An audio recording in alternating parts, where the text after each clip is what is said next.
Halo, selamat pagi teman-teman. Berjumpa lagi dengan saya Auli dari channel Maun ID. Nah, ini cukup lama ya saya nggak bikin video. Mohon maaf, kemarin masih ada kegiatan yang harus saya selesaikan dan memang tidak bisa disambi ya untuk disambi bikin-bikin konten.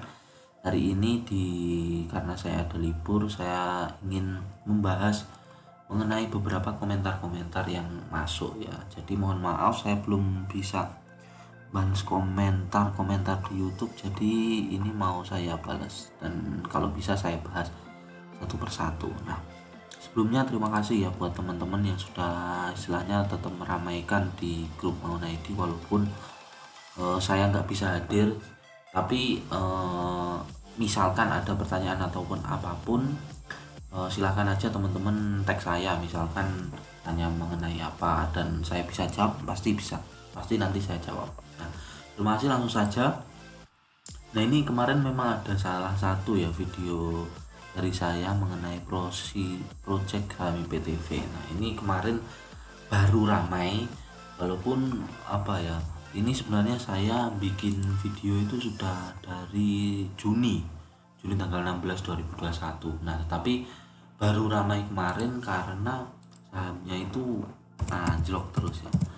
Jadi kemarin itu saya memprediksikan waktu Juni karena ada berita bahwa dia mau IPO di Nasdaq. Nah, itu dia akan melesat naik jauh, tapi malah akhirnya dimulai kapan ya? Mulai November. November malah turun terus. Ini sebenarnya ya, kalau misalkan memang teman-teman ngikuti di video ini, nah ini ketika naik sampai 340 ini saya sudah warning di grup ini. Di apa namanya?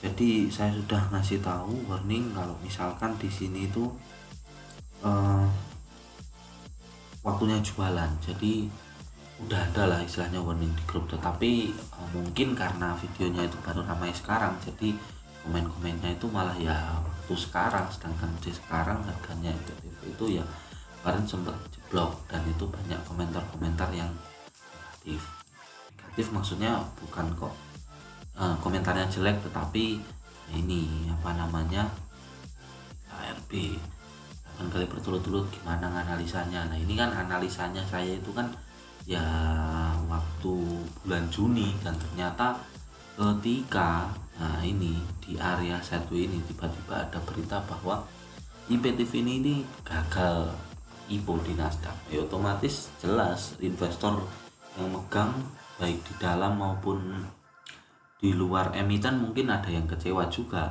Nah, akhirnya buang-buang barang dan akhirnya harganya merosot. Nah, tapi saat di area turun-turun ini ada beberapa orang yang tanya, nah apakah IPTV ini sudah layak masuk? Nah, saya bilang kalau misalkan sideways ya itu boleh masuk. Nah, dan ternyata ketika sideways-nya itu berhenti turunnya, bukan sideways ya, berhenti turunnya di area 70-an. Nah, ini mungkin pasti ada ini yang saya coba ini serok di 70. Nah, ini mungkin Pak Doi Bagansa ini sudah cuan luar biasa, karena sekarang harganya di 148, berarti dia paling tidak kalau misalkan ambil di 70 ya berarti udah cuan 100%. Jadi seperti itu.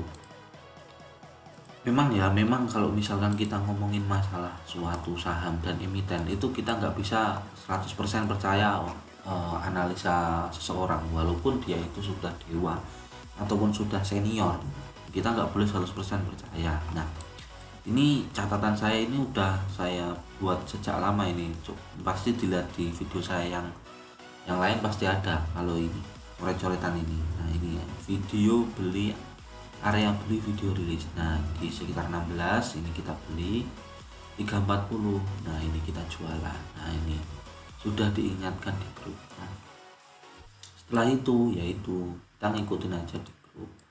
Nah, kalau misalkan sudah cut loss atau belum, kalau misalkan saya kemarin tuh ambil dan cut loss, saya pasti patah tren, downtrend pasti cut loss.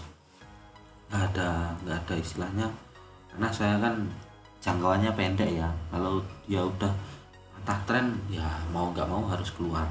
Jadi seperti itu. Kapan masuk lagi ya, kalau misalkan sekiranya harganya dan istilah permintaan pasar atau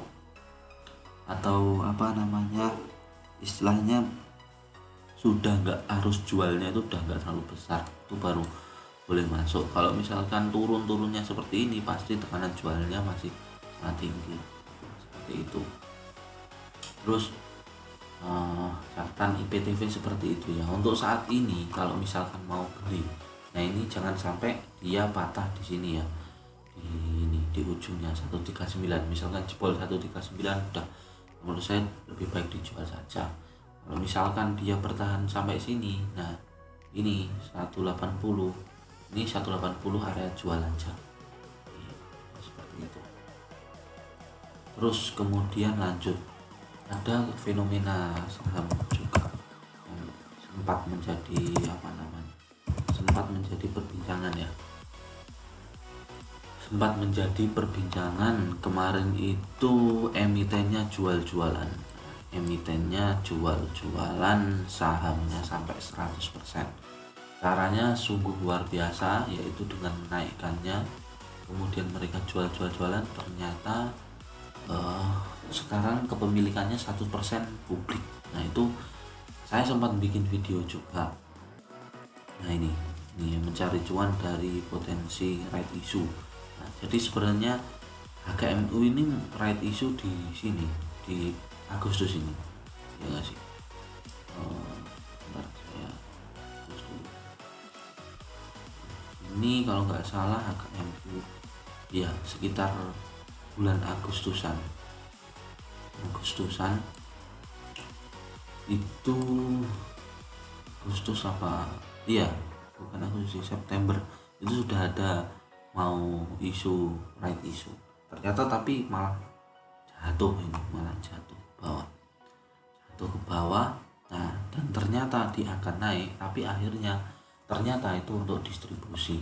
Nah, dan sekarang ada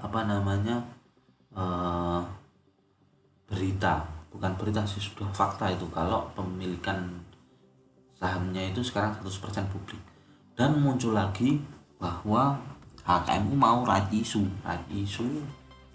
Nah, itu sungguh perbuatan yang sangat konyol sebenarnya. Nah, kemarin itu saya ya cukup rugi dari ini saham HKMU, cuma nggak banyak ya, karena masih istilahnya tes lot lah, masih masuk tahap pertama, tetapi sudah dihajar ARB berapa kali, 2 kali ya Bang. Terus akhirnya bangun, nah itu saya jual rugi.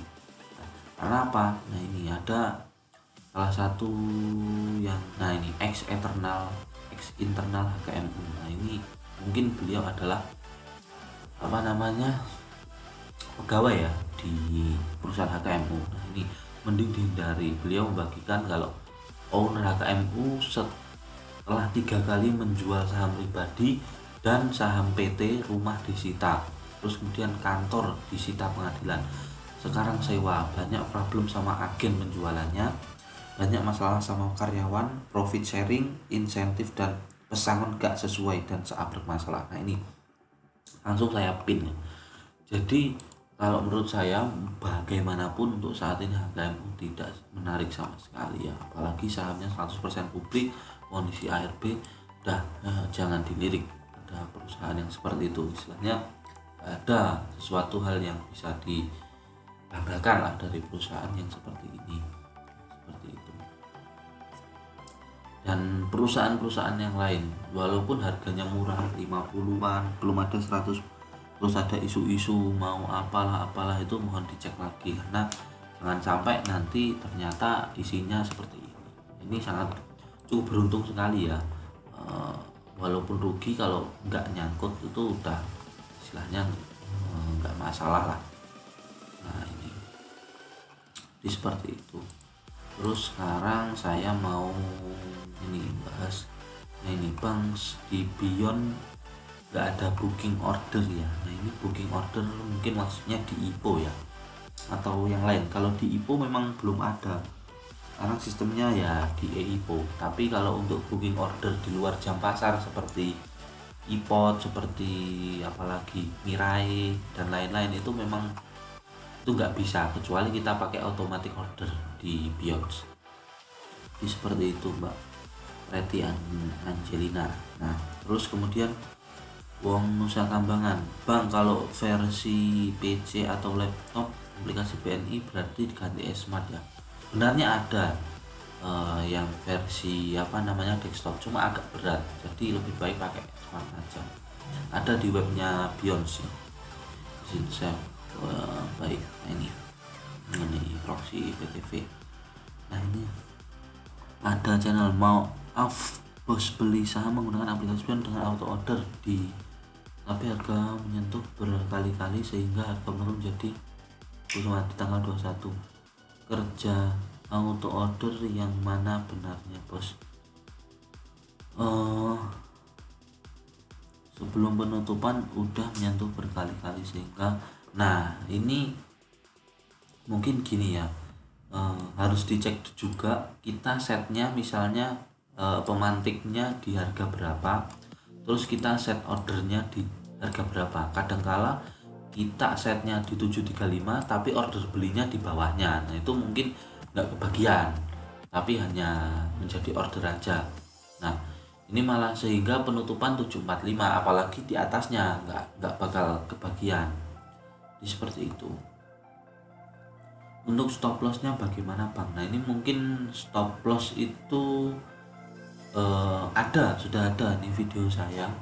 Jadi di stop loss itu sebenarnya hanya diganti kalau stop loss itu dia menjadi order jual di harga berapa. Nah stop loss berarti order jualnya dalam kondisi rugi tetapi dengan batasan tertentu. Ini ngarep mau rugi bro, tapi nggak apa-apa, berharap hak semua manusia. Udah cut loss belum? Nah ini saya misalkan cut loss kemarin ya di harga 240, nggak mungkin saya cut lossnya ya di 70. Nah itu ya parah. Nah, seperti itu. Bila ARB berkali-kali, nah seperti itu. Nah, ini apakah tepat membeli saham yang habis balik ke nilai teoritisnya dan kemungkinan apakah naik ke harga pasar lagi? Nah kalau beli saham itu sebelum balik ke harga teoritisnya, jadi di bawah harga teoritis. Kalau sudah balik ke harga teoritis biasanya malah sideways atau malah cenderung turun dulu. Jadi seperti itu. Kalau bisa kita dapatnya itu di bawah harga teoritis. Jadi seperti itu. Nah mungkin cukup sekian ya untuk video kali ini. Nanti kalau misalnya ada pertanyaan lagi silahkan di komen di YouTube, nggak apa-apa.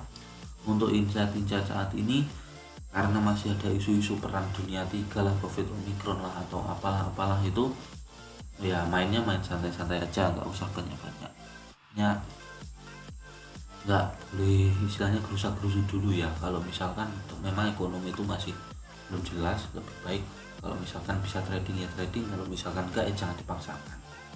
Kalau misalkan nggak bisa ya cicil-cicil lah dengan ngawur-ngawuran atau all in karena berproyeksi bahwa nanti akhir tahun naik. Nah masih belum bisa. Seperti itu. Saya terima kasih untuk teman-teman yang masih terus menyimak. Tetap semangat, mohon maaf salah ada salah. Dan misalkan kalau memang mengikuti dari sebuah video, nah itu dicek ya semuanya, tanggalnya saya upload video itu tanggal berapa, jadi nggak salah paham lah nanti.